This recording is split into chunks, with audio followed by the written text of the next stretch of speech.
everybody.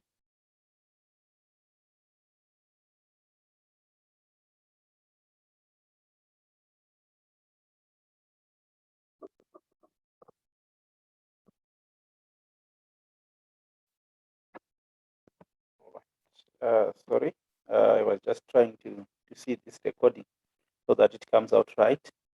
Okay, welcome everybody to our session, which is the session for marketing management. I hope you remember me. I know I was not supposed to be taking you through, but somehow one of our lecturers seemed to have some challenges.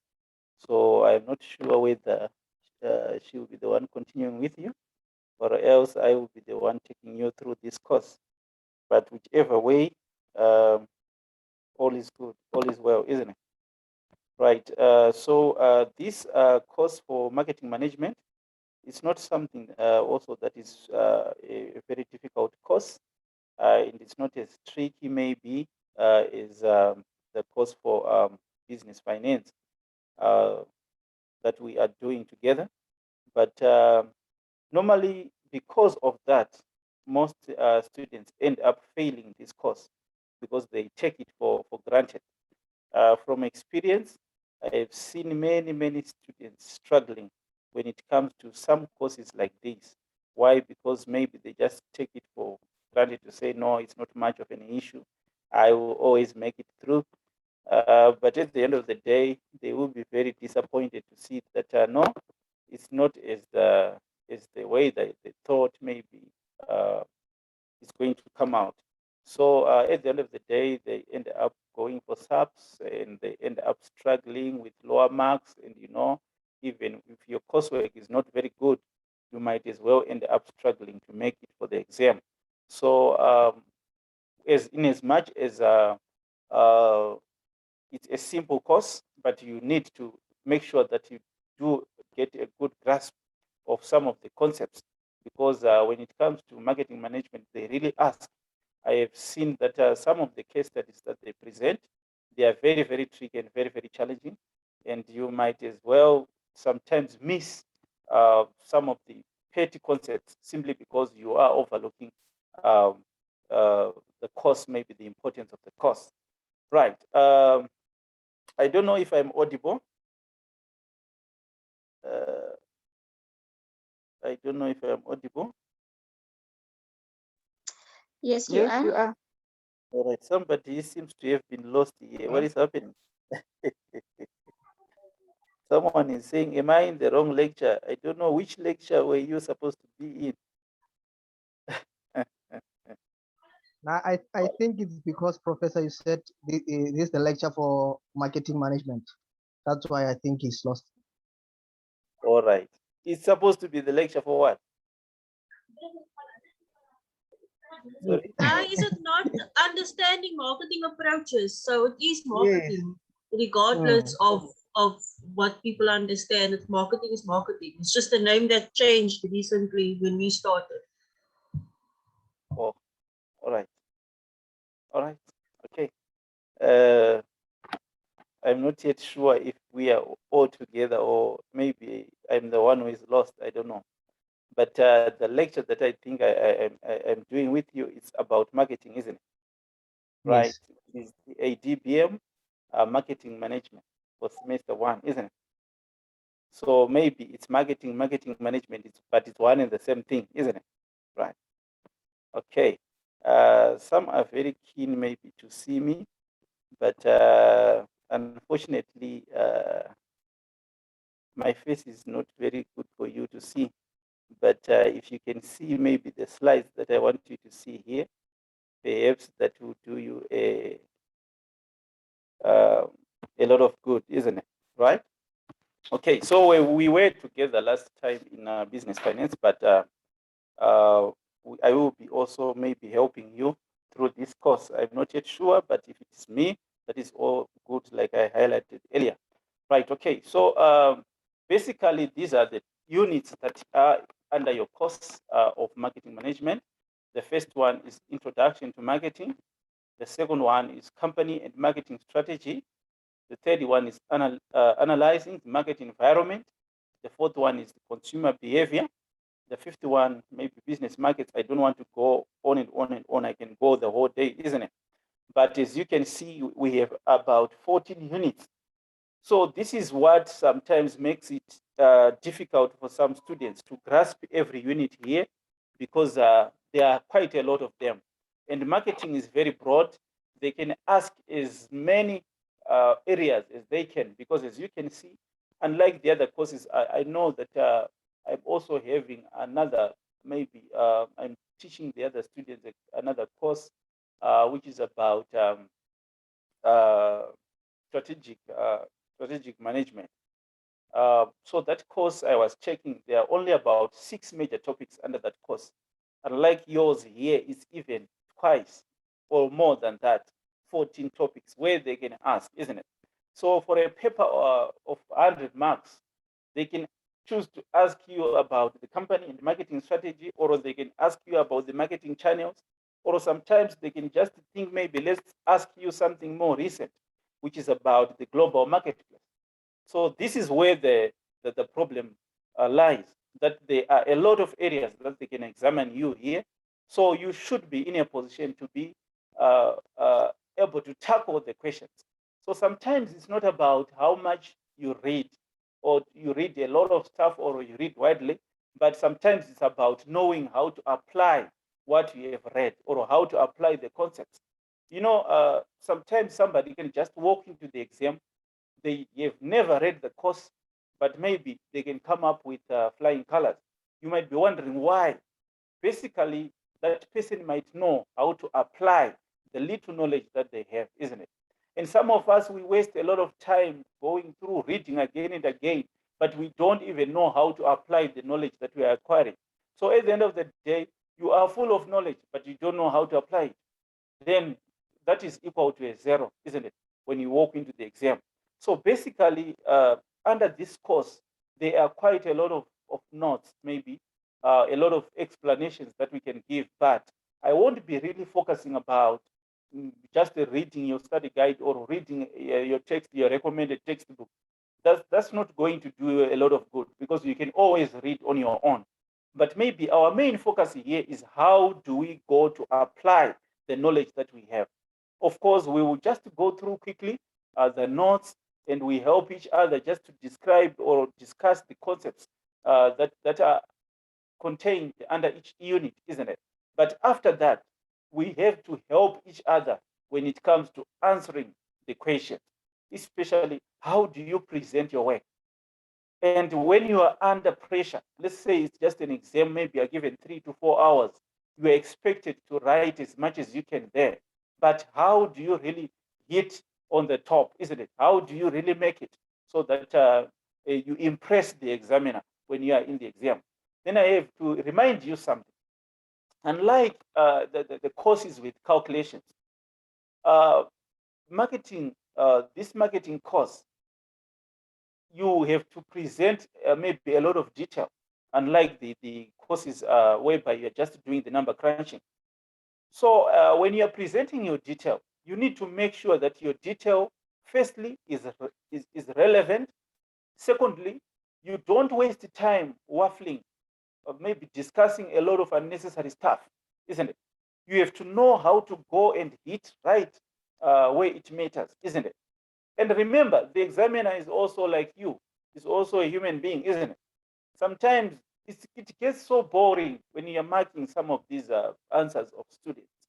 The student starts to discuss about COVID-19, whereby the question is asking something else, because maybe they just think it's relevant to drop something about COVID-19, isn't it? But that's not where our focus should be. Our focus should be on addressing the question, isn't it? And also, it doesn't mean if you write a 4-page maybe length of an answer, that you maybe think to yourself and tell yourself and convince yourself that definitely I'm going to make it, I'll scoop a lot of marks. Maybe if there are 20 marks, you just hope maybe I'll get everything right, because I've presented a 4-page answer. And at the end of the day, remember, you're in the exam. You even fail to complete all the questions. Why? because you'll be already behind time, isn't it? So we want to help each other to say whether you're going to write 2 pages, isn't it, for a 20-mark question, but how do you make sure that you maximize your marks for that, even when you've written only 2 pages? Some, they can even write 1.5 pages, but they make sure that they maximize their marks in that 1.5 pages. So those are some of the concepts maybe, and those are some of the areas that matter when it comes to this course, which is the course of marketing management. Right. Okay, so basically, like as you can see, we have the introduction, then we have the company and marketing strategy. So perhaps today we'll just go through, since it's an introductory lecture, we just make sure that we go through the introduction, isn't it? And just highlight to each other some of the concepts which you might have covered before, but just to remind you some of these concepts. Then when we do that, after we do that, of course, I will make sure that I will leave you with some homework for you to go and look at, isn't it? Then when you come back next time, since this is just a free lecture, I don't know, maybe the next lecture will be the actual lecture. Then I can tell you how you are supposed to tackle those answers. And perhaps if I have module answers, I can as well show you how you can go about it, isn't it? Right. But before I start, I know some might be having some burning questions before we start that they might want to ask. I can as well give you this floor to say you can ask whatever you want to ask before we get to start with our lecture notes here. Anyone who wants to say something?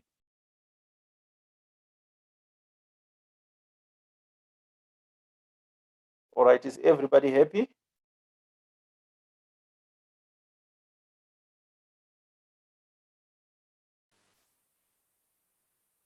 Hey, is everybody happy, or am I still alone? Yes, yes, we have.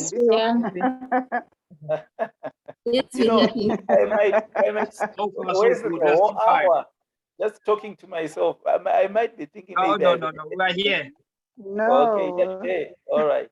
Yeah. So at times, just make sure that you give a false, maybe just to cough a bit, isn't it? Whether it's true or false, just do that so that I know maybe I have somebody here. All right. Okay, so that's fine. Thank you very much. Let's go straight away to our notes. So I've just tried to take some highlights, right? Some highlights of the areas that are important under each and every section, right? So we might not cover everything, but I would like just you to go and during your own spare time, read through the study guide, and you might as well need to consult some recommended textbooks if you feel that maybe you did not really understand what they were asking, isn't it, or what they are trying to explain. But basically, this course is not that difficult. You might as well um, grasp the concepts easily after just going through your study guide, isn't it? Right? Okay, so basically, let's start to look at the concept of marketing, right? The definition basically of marketing. So the concept of marketing is considered as all about efforts to satisfy the customer needs, isn't it? So broadly, the marketing encompasses the social process, which is a method of making needs and wants available at the demand of individual customer. Managerial process whereby you are ensuring the creation and exchange with the others. So marketing also contains about building the profitable, value-laden exchange relationships with customers. So in simple terms, you don't struggle to grasp what is being said here or what we are talking about here. Marketing is just a process whereby you are trying to satisfy the needs of your customers. That's all, isn't it?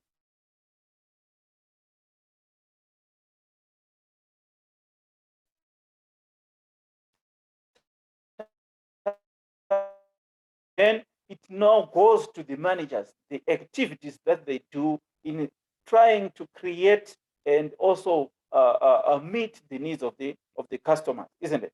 And also it might even go beyond to say, after you have satisfied the needs of those customers, what are the efforts that we are going to do to maintain the relationship, isn't it? So that those customers can continue to come back and buy from the business. So this is all about the concept that we can say about the concept of marketing. So first we have to identify the needs and wants of the customers. Then we have to do the action of satisfying those needs, isn't it? Then after, we might need to maintain the relationships that we've already created with those customers. So basically, this is it about the concept of marketing.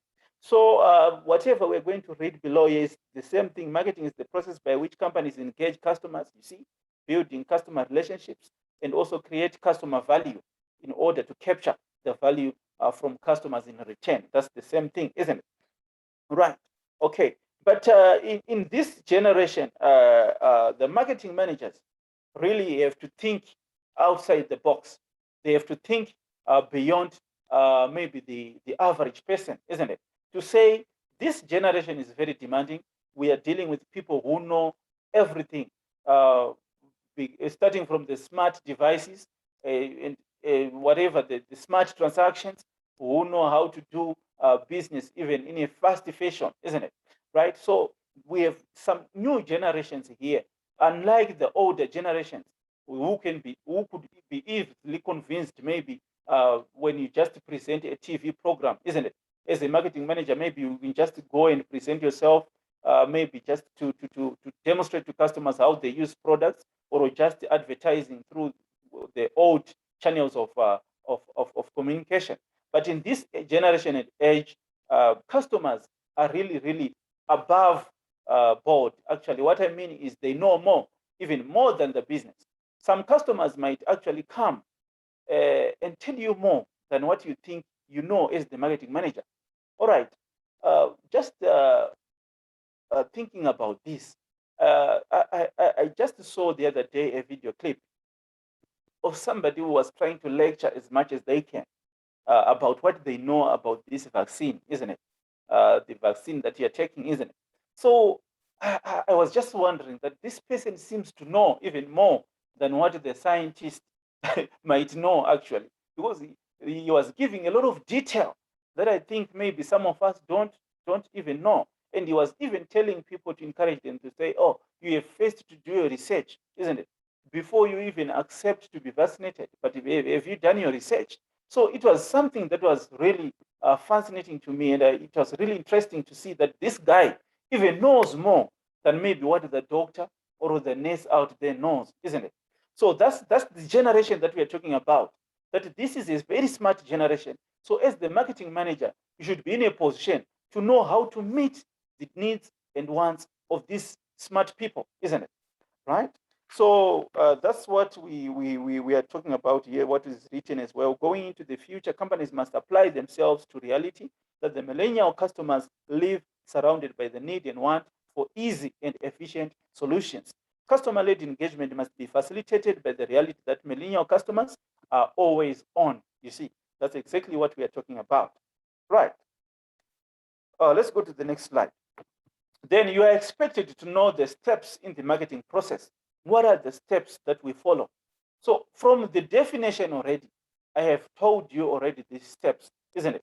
So it's just now the application. That's why I was saying some of us have knowledge, but they don't know how to apply it. Because myself, with the definition of marketing, I can write an exam for you. Yeah, because I know that marketing is about identifying the needs of the customer, right? And the action that we do, what do we do as the business to meet those needs? And after that, we have to maintain the relationships with those customers. So myself knowing that, I can even write the exam for you because I know how to apply the little knowledge that I have. And also I can manipulate that knowledge to meet even this marketing process, right? Like as you can see here, it starts with understanding the market and the customer. That's exactly what I was saying under the definition, that you have to understand your customer. So even without even reading about the marketing process, I already know that the first step is for you to do the research about the customer needs and wants, isn't it? And the customer and the marketplace. Then when it comes to action now, we are now going to design a customer value-driven marketing strategy. Now that we know that the needs of the customers are A, B, and C, now let's come up with a strategy to meet those needs, isn't it? And also we might even go to construct an integrated marketing program that delivers superior value. All these are part of actions that we as the business are doing to make sure that we meet the needs of the customer, isn't it? Right? Then also we might need to go on to engage customers and build profitable relationships. You see, those are the relationships that I highlighted earlier to you under the definition, right? Then you make the customer happy. That's the customer delight here. Then the next is capture the value from customers to create profits and customer equity. So basically, without thinking much, this process, we can break it into three stages to say the first is to identify the needs of the customer. The next is action. Action you can talk about a lot, isn't it? When even you are writing, you can write a lot about what can the business do to meet those needs and wants that we have identified earlier. The next stage is now, what can we do to maintain our relationship with those customers? So that is the process of marketing in simpler terms, isn't it? Right? Let's go to the next slide. Right, now understanding the marketplace and customer needs. The first stage that we have just discussed there, the first stage of the marketing process. That's what we are saying here, understanding the marketplace and the customer needs. So the marketplace is both a physical and it can be digital. As you know, these days, you can go on Facebook to meet your new friends. Maybe you can meet your new friends in Ghana, maybe in Malaysia, maybe let's say in the UK, I don't know. But customers these days, they can even go on Facebook to do shopping, right? Even to interact with the seller, isn't it? And to get me even to ask their peers to say, do you think this product is good for me? Do you think this service is good for me? They can do that even on Facebook, isn't it? So the marketplace does not necessarily mean it's a physical setting. It can be also a digital marketplace. That's what we are saying here, right? So it is characterized by various customer segments that are interacting with a diverse set of industries. So in simpler terms, there are many people there who are trying to look for their needs and wants from different suppliers, of course, and from different companies. Then the market simply has various grouping of customers that we know. So if we are going to be asked about the characteristics of the marketplace, the first thing is it can be physical or digital. The second thing is it's made up of many buyers.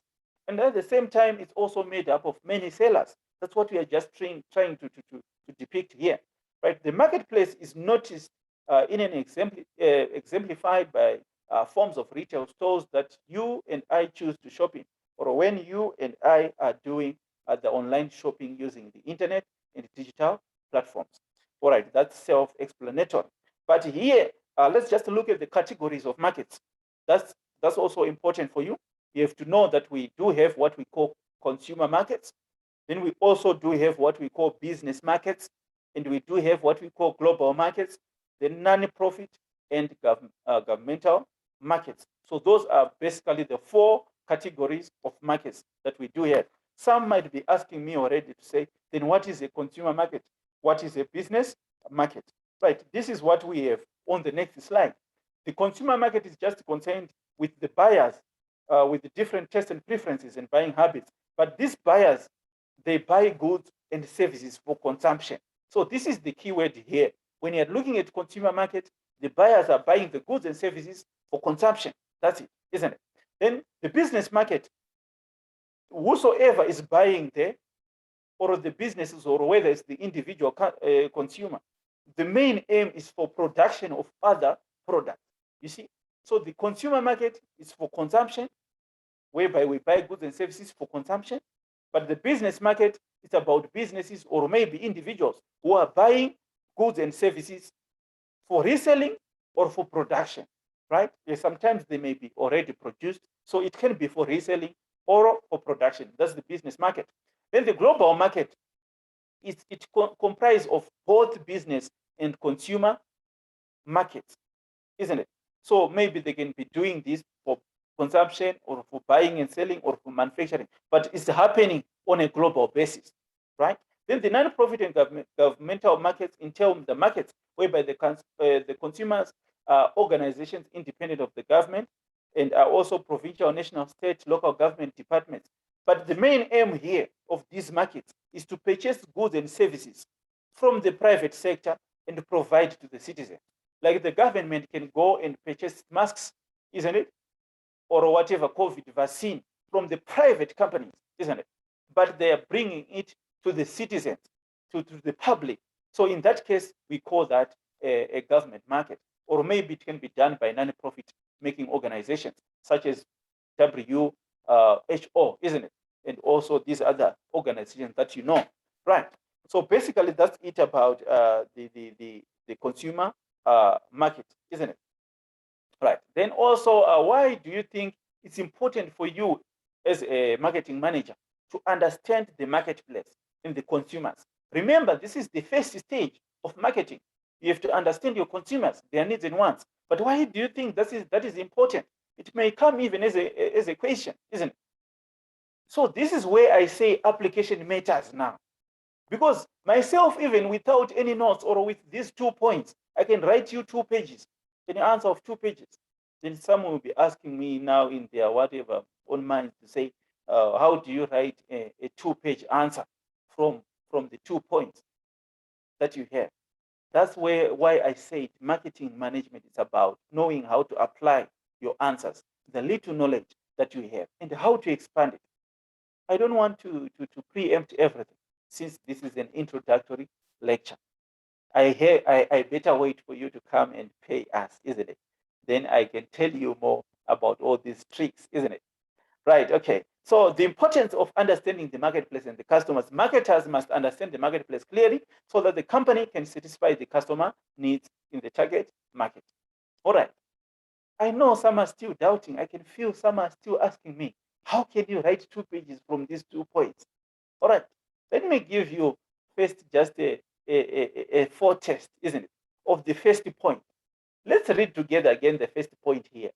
Marketers must understand the marketplace clearly so that the company can satisfy the customer needs in the target market. Right. Already myself, I can think of 2 other points from the same point here. Right. If we have understood the marketplace, we can satisfy our customers. That's a point. That's the first point. Then if we satisfy customers, it means they are happy, isn't it? So that's the first point. But remember, when you satisfy the customer is going to come back again. So it can be another point, the second point, that we do have to understand the marketplace, which is the needs and wants of the customers, so that we can experience customer retention. So I can expand that into a separate, very well written paragraph there from that same point. And from the same point, remember, when you satisfy the customer, what is the ultimate objective of the business? For us to satisfy the customers, we need to make higher profits, isn't it? So another key point here, we can enjoy high profitability by simply understanding our marketplace. Already I have 3 points. From 1 point, I have developed that point into 3 points. So I can even write 3 paragraphs from the same point, isn't it? But which are well explained, which are based on a good reasoning, isn't it? And which are also justified. So here, let me drop something. When you are writing what we call a paragraph in business, a paragraph is made up of 3 important parts. The first part, I can simply call it the what part. What is your point? Like in this case, marketers understand the marketplace so that they can satisfy customer needs. That's the what, isn't it? The next point is then. We call it then. Sorry, the next point, the next part, we call it how. Sorry, the next part is how. Then the third part is then. So how part is how can we do it, isn't it? I can explain it and go ahead and say marketers have to go into the field to do what we call market research. Research can be maybe desk research, or it can be field research. This process of research enables the marketers or the managers to get to accurately portray or know the needs and wants of the customer. So you see, I'm expanding now to the same point of understanding the marketplace so that we satisfy. Then the then part is having acquired full information about the needs of the marketplace, isn't it? We can now easily satisfy the needs of the customers.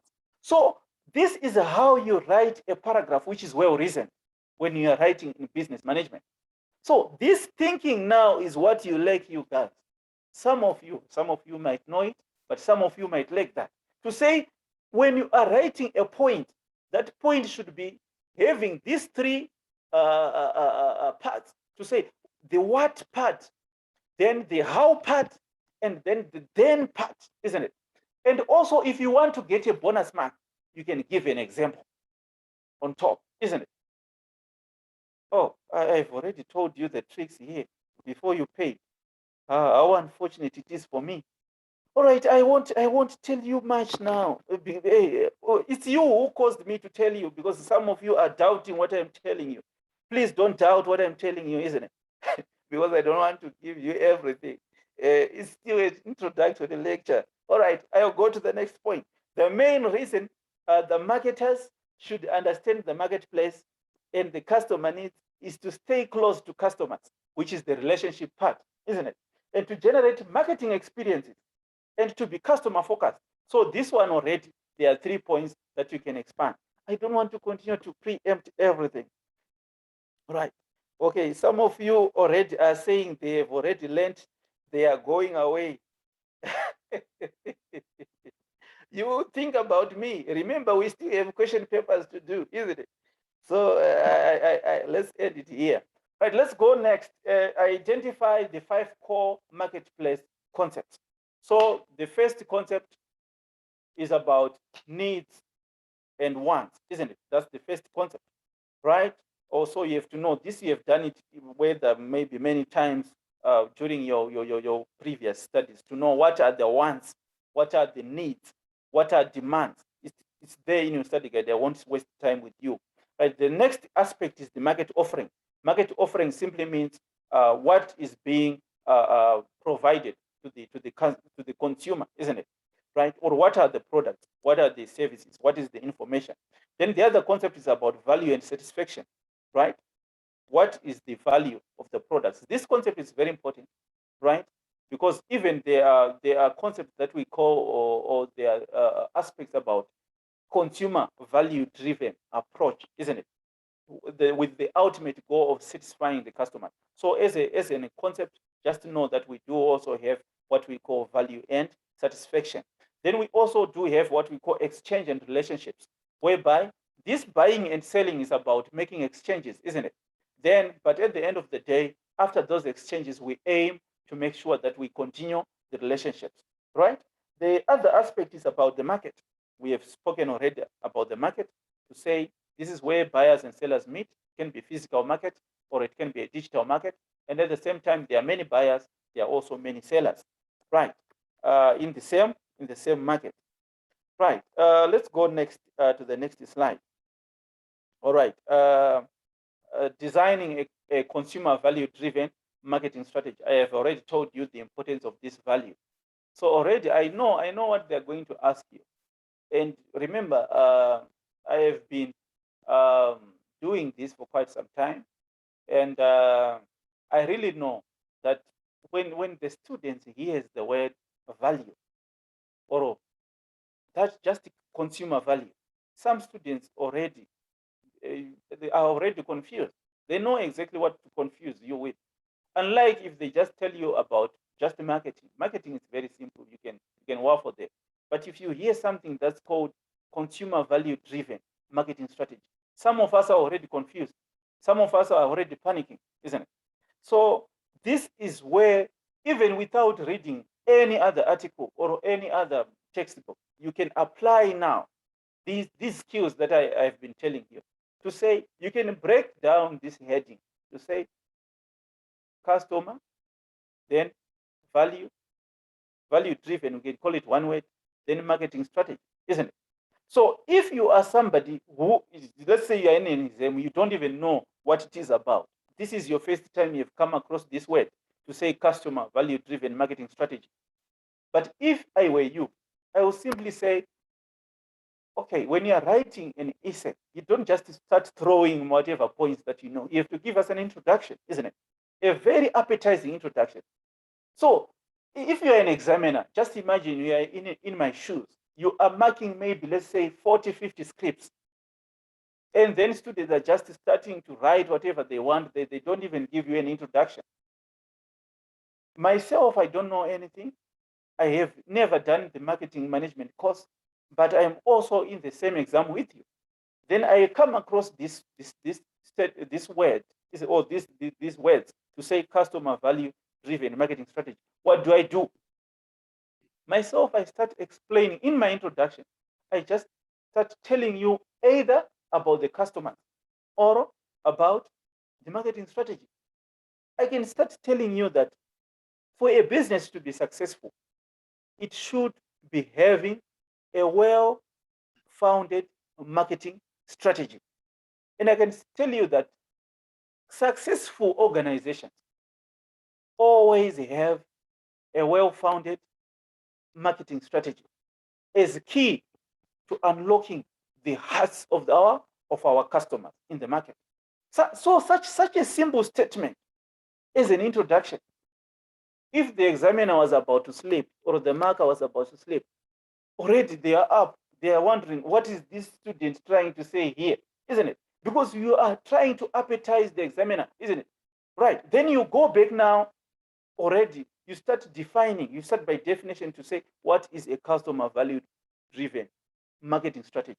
Or else, before you even talk about that, you just briefly define what is a strategy. Then you go on to what is a customer value driven marketing strategy, isn't it? Then how do we design it? That's something else that we are talking about, isn't it? All right. So quickly, the marketing management is the art and science of choosing target markets and building profitable relationships with them. So basically, this course is about the ways the business can select a good market or the target market. Then we maintain profitable relationships. We are not simply maintaining relationships, but we have to make sure that those relationships are profitable, isn't it? Right? Then marketing management designs a customer value-driven marketing strategy, right? So if you know how to maintain and how to select the market, you will be able to come up with techniques or strategies of pleasing the customers. So those strategies of pleasing the customers are what we call customer value marketing strategy. So this is when the marketing manager provides answers to the questions. So what are you doing under marketing management for you to end up with a customer value driven marketing strategy? You are answering what customers will we serve, isn't it? What are our customers? Who are our customers, isn't it? Right? Or our target market. Then how can we serve those customers best? So that's all about marketing management. It all goes back to the same definition that I gave you about marketing, the concept of marketing. To say we identify, that's the first aspect. Then the action is how do we satisfy? And after that, the relationship. So you see, it ties in. We are still talking about the same things, the relationship, the action, and how to identify those needs and wants is the first one, isn't it? Right. I know my time seems to be flying here. Yes. You're rhyming so well, and I like the way in which you are conducting this session because of it's such an eye opener to us. Okay. Just to have some clarity with regards to the way in which you have suggested that we can able to answer one line into 2 or 3 paragraphs. So you have indicated to say that sometimes you can have the question whereby you need to expand or give much more details, like the first one that you gave us earlier on, where you have said, at least if you can have the what, how, and then. So the question is, how do we, okay, in most cases, if the question comes like that, where it needs sort of a bigger answer, do we need to apply the same kind of principle that you are advising us to go through that? Or do we have to answer based on what we have just memorized? Because some of us just want to memorize it, get it right, we get out of, So what is the best advice that you can give us every time whenever we see a question that needs to be expanded? Do we need to apply the same method and said what, how, and then? Exactly. Or do we have other fourth one that we can able to add on this one right here? Exactly. Yes, you shall see. This course normally they'll ask you lengthy questions, isn't it? Right. But even if it's a 10-mark or 5-mark question, always the examiner is looking for those aspects, isn't it? The what aspect, the how, and the then aspect, and an example. So if it's allocated whatever, let's say a paragraph, I always tell the students that I normally teach that a paragraph, maybe let's say it's a 20-mark question, you can write 5 paragraphs for that 20-mark question, as long as they address the what aspect, the how aspect, then aspect, and an example. You are sure to score 15 marks and above. So whenever you come across a question, think from this perspective of what is it, how, and then an example. Always when you come across a question, except maybe, let's say you are now using, it's a case study. As you shall see, we normally come across case studies in this course. So if it's a case study, your example now is coming from the case study, right? That's where you place in the example, because the case study is not only for you to read, isn't it? Or to enjoy yourself reading. It's about you trying to make application of what is in the case study in the question, right? So normally when you are doing the case study, the examples now come from that case study. That's where you use the statement that is cited in the case study, isn't it? Or a drawing from the case. All right, I will let you know about all that. But thank you so much for asking. I encourage all of us to think along that route. Whatever question that is presented before you, think from the perspective of what, how, and then. I think that will do you a lot of good, right?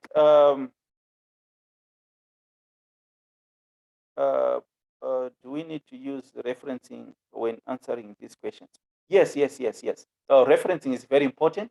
As you shall see, the what aspect, always you are supposed to put reference, isn't it? Because you don't just think that from nowhere, maybe you have heard it from somewhere, isn't it? So always the what aspect, there is supposed to be a reference. And also sometimes the example, or sometimes the then aspect, you might need to put a reference. No. In the exam, they don't normally ask that. They don't normally ask you to put reference. So that's why I am telling you these tricks. You see, because normally when you are given an assignment, some of you can just go read somewhere and reproduce the same thing, isn't it? So it's easy when you are given an assignment to maybe score some marks. But when you are in the exam now, you don't have even any way to reference, isn't it?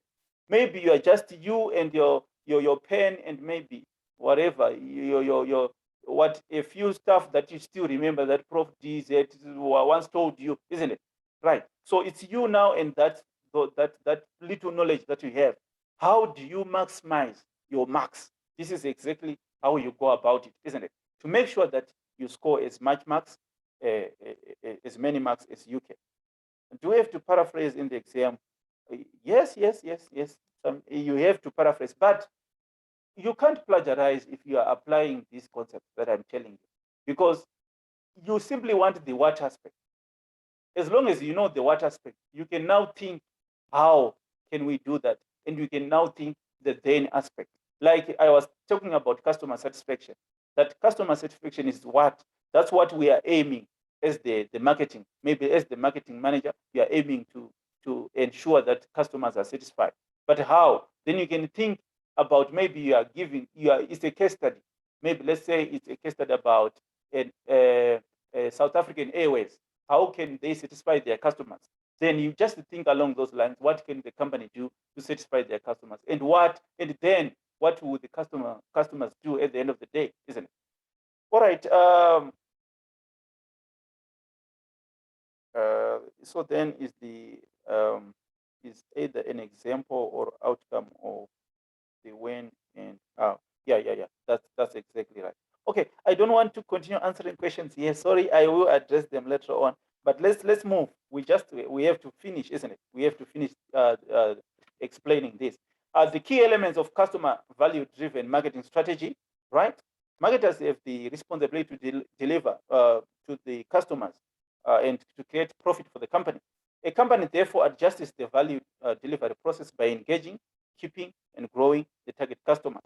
You see, right? And choosing, creating, delivering, and communicating the superior customer value, right? So basically, this value-driven strategy is about selecting the customers to serve, isn't it? It's a decision, right? So sometimes you don't have to serve every customer. That's why we do have stuff like niche markets, isn't it? Whereby you just identify a particular segment of customers with that you can target, isn't it? And also choosing a value proposition. A value proposition simply means, how do you differentiate yourself? How do you express to your customers that this is what I offer? I have come across this question many times about value proposition. Please take note of that word. It's also very important. That's why I told you that this word value, they normally like it, right? So, but they can simply ask you as a business, how can you realize or how can you come up with a value proposition? So it's how can you differentiate yourself from others? So just think, maybe there, let's say you're a businessman or a businesswoman. How can you make your business different from others, isn't it?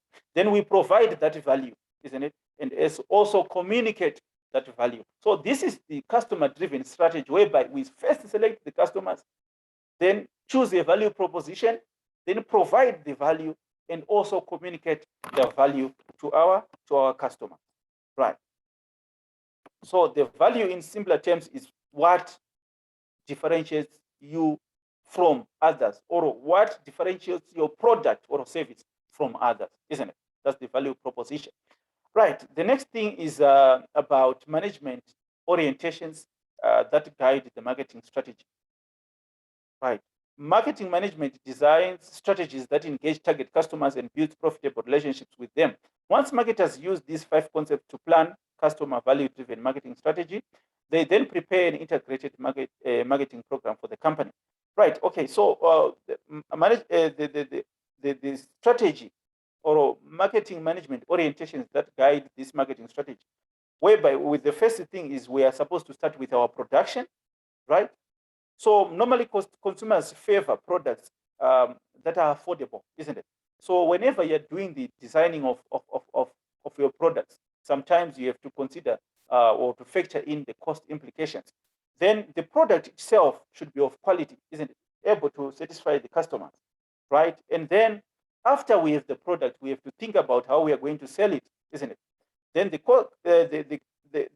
consumer, actually, they pay for that value that I was talking about. Sometimes you might see that your product might be slightly priced above the others, isn't it? But as long as the customers see value in it, then they are willing to pay. But remember, if I'm going to take you back to our previous customer value-driven strategy, that one, I told you about the other aspect of communicating that value. Sometimes you have, as a business or as the marketing manager, you have to communicate the value of your product to the customer. You can't just say, I think the customers know that my product is of value. How do they know? Sometimes it's you who have to communicate or convince them that this product is of value, isn't it? Like exactly what we are doing here. Some of you might not know that these lectures are important, but now I am giving you, it's an eye-opener, isn't it? You are beginning to see that, no. I thought I know. Or sometimes I don't know, isn't it?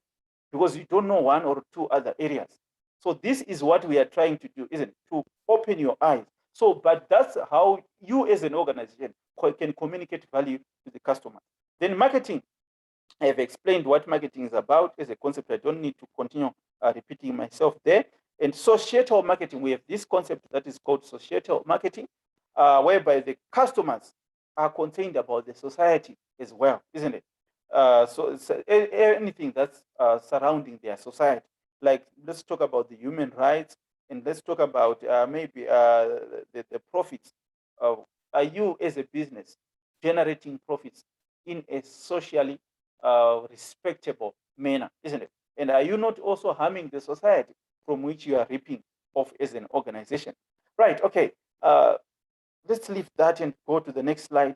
An integrated marketing plan and program. So integrated is just a combination, isn't it? Or a joint marketing plan and program. So mainly if we are talking about a joint marketing plan, we really talk about what we call the 4 Ps. I know you have come across these. Sometimes they make them 7 Ps. Sometimes they make them 8 Ps. And I also had the 10 P's, more and more, isn't it? But basically, originally, or we have the 4 P's, which are the product, which is the price, which is the promotion, and which is the place. So when you want to design an integrated marketing plan, these 4, you should combine them to make sure that you create a product which is needed by the customers, and you charge the right price for that product. The right price, I mean, the product should be charged in a way that represents the value embedded in that product, or the value that is being offered by that product. Then we are talking about the place. Where are you going to sell that product? The other day, I was just passing through a shopping center, and I was talking to someone. I told them, I said, this person is offering a good product, but the place or the setting of his company is very bad. That's why they don't have customers. So that owner might not know that. He might be wondering to say, why is that I don't have customers here? It's only the place that they are selling their product, isn't it? Right? Then we also have to take into account what we call promotion, isn't it? How are we going to communicate now our value or our product to our customers? If you are selling, or maybe let's say, well, just general cars, isn't it? Or just those basic or general Toyota Corollas, or maybe what you name it, your Hyundai whatever 10 or whatever you name it. Those cars you might not need to go to some other people who stay, maybe let's say in Sainton or these other good areas, and you say, no, I want to sell my cars, those basic cars. You might need to find a target market, isn't it? Whereby you are able to capture customers who are interested in such cars. But if you want to sell your V6, V12 or whatever, isn't it? Then you can approach those markets because they are in a position to afford maybe to buy those cars, isn't it? So basically, that's what I am saying, that if you are coming up with a marketing plan, you have to join these aspects together, these 4 P's, to make sure that your price and the product and the promotion and the place are communicating with each other, isn't it? Right. Make sure you understand these 4 P's. So sometimes you might need to apply them to whatever question that you are asked. So if you are asked about a marketing plan or a marketing program, always think about these 4 P's. How can I plan well? How can I program my marketing so that I meet the needs and demands of the customers? Right. So product is self-explanatory. What is a product? What is place?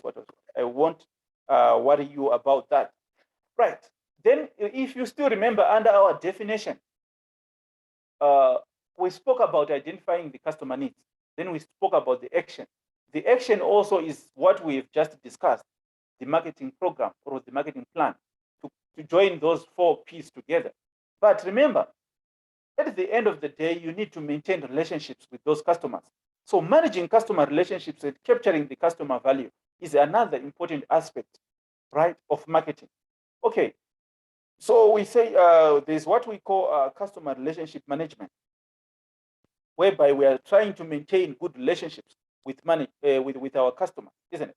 So what is customer relationship management? This is just the overall process of building and maintaining profitable customer relationships by delivering superior customer value and satisfaction. So if you want to make sure that you have good relationships with customers, make sure that you have to build first, you have to maintain, and then you have to make sure that you deliver products or services that are of superior value, and also that you be in a position to meet your customer satisfaction.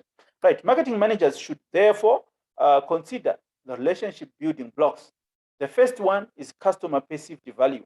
The next one is customer satisfaction. Please take note of this concept, which is called customer perceived value, CPV. They normally ask this concept. Right, okay, so CPV is when customer evaluates the difference between all benefits and all costs of a marketing offer relative to those of competitors.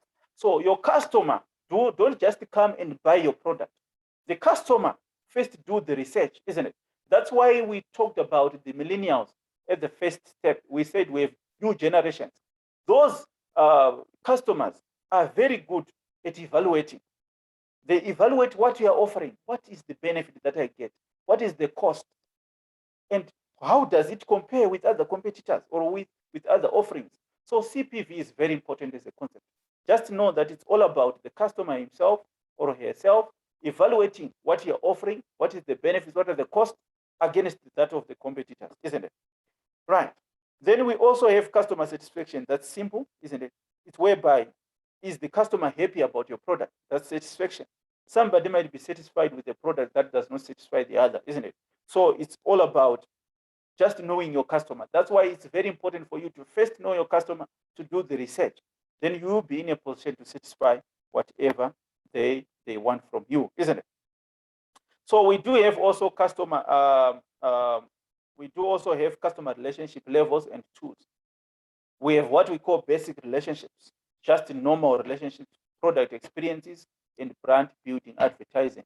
You don't even know the customer, but you are trying to just advertise to whosoever is going to be your customer, and also to make sure that they have the good product experience. But we also have what we call full partnerships, whereby you send sales representatives, isn't it? Right. Under also these sales representatives is whereby you see they also have what we call customer relationship tools that they normally use these days to make sure that you feel like they know you, isn't it? Have you ever been called by somebody, they even call you by your name, isn't it? Then you're wondering, does this good big company know me, isn't it? Sometimes they just have the information in their system, isn't it? And sometimes when you call them, they might even greet you with your name, isn't it? Because they have these programs whereby they program the customer information so that when your contact number reflects, your information also reflects on the dashboard, and they know exactly who you are. They know what you normally buy from them, and they know what you might be seeking from them.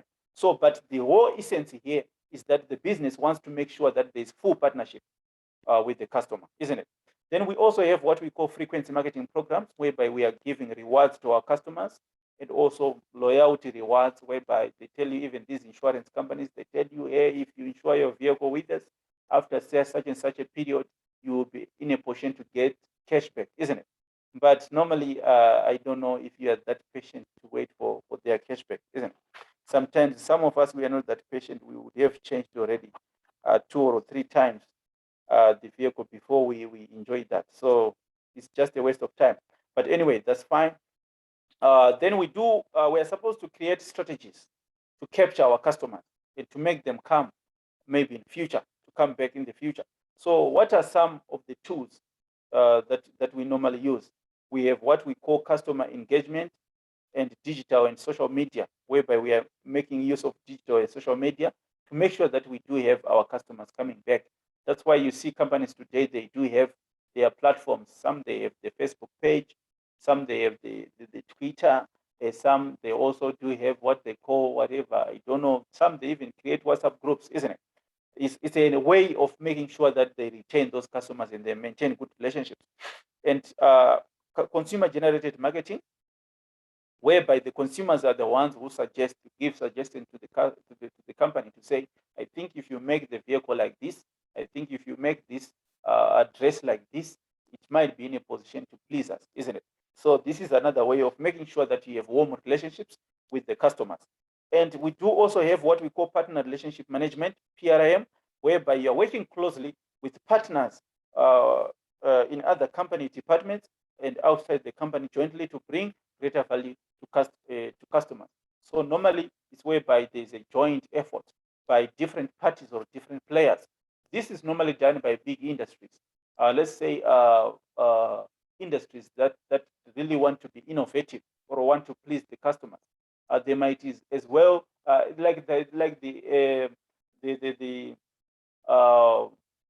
maybe let's say airplane industry, isn't it? Remember, customer safety is very important in that industry. So normally they hire experts from different maybe fields or different companies to say, we think let's design our Airbus like this, and they deliberate to say what is the advantage, what is the disadvantage, what is the advantage, what is the disadvantage, then at the end of the day, they might as well share that knowledge, isn't it? Because the Airbus is supposed to be safe for the customer, isn't it? No matter you're going to use South African Airways, you're going to use British Airways, you're going to use Fly Emirates, it's one and the same thing. They are supposed to be safe. So it's just imagine if you hear that a plane is crashed, maybe it's a Boeing, whatever. To you already, you are going to be worried about boarding any other plane, isn't it? So it's very important for us to prioritize safety if you are in the airways industry, right? So in this case, that's where we can do what we call partner relationship management, right? Are you still with me?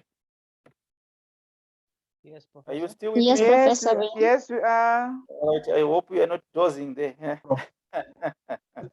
All right, I'm almost about to finish. Don't worry, I'm almost about to finish. Let me just run through these notes. I know I'm almost about to finish, right? Okay, we do have what we call capturing the value from the customers as the other step in the marketing process. So capturing value from customers is whereby you are looking for customer feedback, or else it also occurs in the form of sales, market share, and profits, isn't it? Then this results from a company having created satisfied customers who would then want to stay loyal and buy more from the company. So we do have on this diagram the outcomes of creating customer value. What do you expect, isn't it? Right? There is customer loyalty and retention, like I just highlighted. There is what we say growth in share of customer, and also we do have what we say customer equity. Maybe of interest to you might be customer equity. What is customer equity? So this is generally the total combined customer lifetime values of all company customers. So it's like we are considering that for how long are we going to be serving these customers, right? And also, what are the customer combined lifetime values, isn't it? To say, how does the customer attach value to your company, or what value is attached to your company by the customer? So this is, I think you have to read more about this concept as well. They normally ask it about customer equity. How do you, as the organization, realize customer equity? How do you maintain that customer equity? Right, but loyalty and growth, I know you know this from your previous studies. Right, then we are also supposed to describe the major trends and forces that are changing the market landscape in this age. What are the forces? What are the main forces that are changing the market landscape? We do have what we call the Internet of Things, IoT. Please take note of these concepts. They normally ask them. Even if they don't ask them, they can ask you a general question to say, can you describe the trends and forces that are changing the marketplace or the marketing landscape in this age? So you have to know what you're talking about. So Internet of Things is just IoT marketing is making everything and everybody digitally connected, right? Everything is found online. Everyone is buying online. Marketers are using company websites and related digital technologies to engage customers. So Internet of Things is whereby we are just doing things online, isn't it? Right? We are trying to sell online. Customers are also buying online. And also the company is making use of online facilities such as websites and other digital technologies to make sure that they interact with the customers, they exchange information with the customers, they make follow-ups on their customers. So you have to go and read more about the Internet of Things. I will also give you questions later on that you can refer to. But we also have what we call social media marketing. I know you know this. This is about Google, Twitter, Facebook, etc. Right. And we also do have what we call mobile marketing. Right. Mobile marketing is all about you're using your smartphone, isn't it? You see, after a minute, there's a message which comes in. Hey, what? Hey, we are offering you. They normally do that. This telecommunication companies, isn't it? Whereby it's maybe telecom, or maybe let's say it's MTN. You see, maybe they're trying to promote their network, isn't it? You see a message, you see, hey, we are offering this, but they are doing it on your mobile phone, which is also mobile marketing. And also of late, you see this COVID, whatever advertisements whereby the government is warning you to make sure that you're safe. And at the same time, they are giving you advice to say you can come and get vaccinated, isn't it? All this is also part of what we call mobile marketing, right? So this is just about it, the digital marketing tools, right? Managing and capturing that one customer relationship, we've already discussed about that. Factors of changing economic, of the changing economic environment, then the new economic realities. There we have the factor, the return of sensible consumption, right? Okay, let's just talk about the factors that are changing the economic environment. So consumers are being influenced and forced to realign their consumption with their incomes and rethink their buying priorities. There is this movement whereby they are talking about consuming products that are healthy. It's another thing that is changing the business environment. And also, you see, consumer incomes are constrained in these days, especially with the ongoing pandemic. So consumers are being forced now to think that instead of buying this, what else can I buy which is in line with my pocket, isn't it? Right? Then we also have what we call the return of the sensible consumption, whereby the consumer is spending value on things that are considered to be healthy or that are beneficial. And also that's where you see some are even resorting to what we call simpler living. And also you can even incorporate aspects like going green. This aspect of going green, you will also come across it here, whereby they call it a consumer greening, isn't it? Whereby they are trying to encourage the consumer to consume with conscience, isn't it? To say you have to preserve whatever you're consuming for the future generations. So in this case, consumers are resorting to what we call simpler living, and they are now even valuing their money more. So you as the marketing manager or as the marketing entity, you are supposed to be in a position to make sure that whatever offerings that you are giving to the consumer, they are going to address or to meet their expectations of simpler living, and at the same time of more value, isn't it? Right. That is it for today's notes. I don't know if there are questions. If there are questions, do we have any questions here? All right. I think everybody is happy. Some of you are already dismissing themselves. All right. That's still fine. I don't want to take too much time.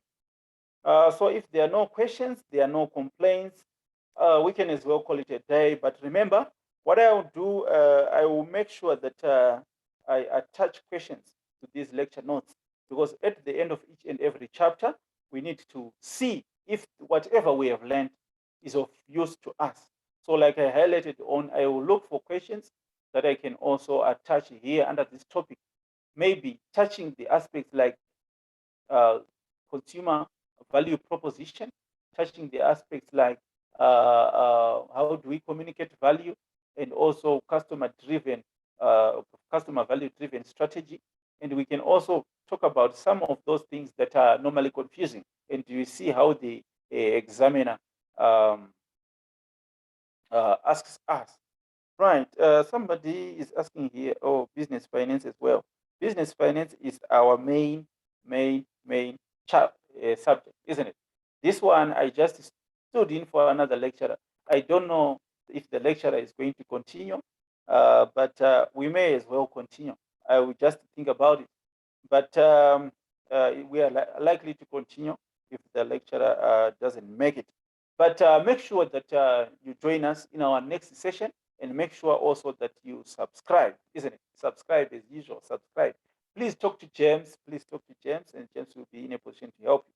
I don't know if James, you're there.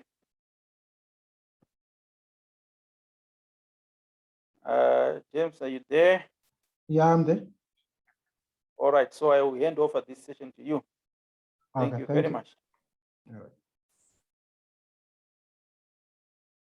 Okay. Evening, guys. Thank you all for joining in. I hope you all had a wonderful lesson with the professor. So we'll be continuing next week on Friday, same time for marketing management. However, like the professor highlighted, We are not yet 100% certain he will be the one who's taking you through marketing management. We have got an expert in marketing management who was supposed to be taking you through. Unfortunately, he had some car troubles and couldn't attend today. But it will either be the professor taking you through, or it will be one of our guys who's an expert in marketing management. Then just to highlight, I'm sure all of you have seen my messages in the group. This will be the last free lecture that we'll be hosting, starting from next week, Monday. All the lectures that we'll be doing will only be for the guys that have paid the lectures. I think I have almost about 25 guys in most of the subjects that have paid up. So I would encourage you to come through and join the team, and we'll assist you through the assignments, the exam preparations, and etc., so that you can pass your modules. Okay. If there are any questions for me, you are free to ask them at this moment. However, like I said, I'll send the recording to the group. I'll send the banking details, and I'll send a text message with more details in case you are in need of anything. Any questions for me before we close for the day? Hi, James. I just wanted to ask, I already paid for my finance and economics, but I'm also going to take classes for business, advanced business management principles and marketing as well. Can I just then also pay the deposit through to you as well, through to the university? Yes. Sorry, I can't find my words. It's okay. You just send through the deposit and send to me the proof of payment so that I can just make sure there's a record that you paid the deposit for those lectures. Okay, thank you. Thank you. Any other questions? Any other questions? Okay, I think you're all happy. See you guys next week. I hope you all have a wonderful weekend, and please attend the Mankosa lectures if you can. They may be of benefit to you also. Thanks, James. Bye. Bye. Bye. Bye. Bye, everyone. Bye. Bye. Bye.